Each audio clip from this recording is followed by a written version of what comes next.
3, 2, 1. Hello, my lovely 8th graders. I have received lots of emails lately from you, and I just wanted to let you know if I taught you last year, I miss you very much. And I thought I would send you a lovely video your way just so you could see this mug. So for your Unit 2 review, the first thing, how weight can change due to the force of gravity. Well, I weigh a certain weight here on Earth, but if I go up to the moon where there's less gravity, I'm going to weigh a lot less. Whereas if I go to one of the bigger planets where the gravity is a lot higher, I'm going to weigh a lot more. How many times have I told you mass is not the same thing as weight? So mass and gravitational pull. In the picture you see there, Peter actually goes to the doctor and the doctor tells him he's fat. So they kind of joke around in the episode that he has his own gravitational pull, which obviously we know that couldn't happen to us. But mass is just how much matter something has, and that the gravitational forces are going to increase when the mass increases. So volume. Volume, we know, is just how much space something takes up. If it's a solid, it's length times width times height. If it's an irregular solid, throw it in a graduated cylinder and see how much the liquid gets displaced, and that will give you its volume. If it's a liquid, put it in a graduated cylinder and measure it. Density. My babies, you know how to do density. Remember the density triangle. Start in the bottom left and do D, M, V.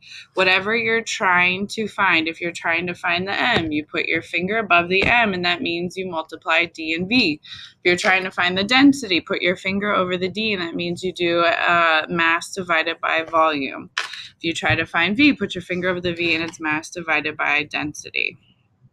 Okay, so density for irregular and regular shaped objects. For the irregular shaped objects, you're going to, well, in general, you want to find a balance to find the mass. And then for the volume for the irregular shape, use that graduated cylinder and see how much it displaces. So the density of water is 1 gram per centimeter cubed.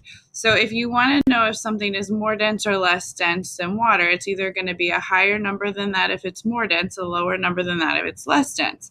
And if something is more dense than water, it means it's going to sink to the bottom, like this can of Coke in the picture. If something is less dense, it means it's going to float to the top. Physical properties of matter. The physical properties of matter are any properties of matter that are not going to actually change the chemical structure inside of something. So examples like if it changes color or size or odor, if it has a phase change, all of those would be examples of physical properties. Whereas chemical properties, it's going to change the inside structure of whatever it is, and that means that you can never get it back. So if something burns, if it rusts, if it corrodes, things like that are going to be chemical properties. You can't get it back to where it once was. All right, so if we talk about solids, liquids, and gases, so we know that solids have a definite shape and volume. Okay, so a volume of a liquid, there isn't a definite shape because remember, a liquid can take the shape of its container, but there is a definite volume. So for a gas, gases do not have a definite shape or a definite volume. The little fish, he's got some gas, even though he says it's just bubbles. All right. So to talk about the molecules inside, think about it. A solid, they're a lot more compact together. So they're all moving, but a solid, they don't move quite as much. Whereas a liquid, they're a little more free, and then gases move the fastest, and they're the most spread out. Okay, so temperature also affects the molecules inside of something, and this is something you guys learned in 7th grade. So if it's colder out, think of your body. You try to stay all huddled together. So if something is cold, the molecules like to stay closer together. Where if you're hot, you're like, oh, I'm so hot, and you kind of spread your body out. Molecules do the same thing. Okay, an atom is the smallest particle of any element. Don't trust atoms, they make up everything.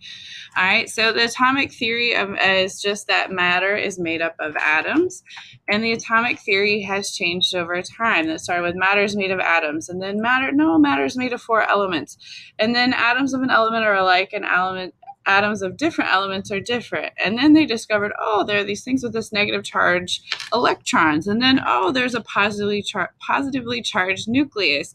And then there's a masses in the nucleus where the electrons orbit in the outside. And now the current where we have our electron shell around the outside.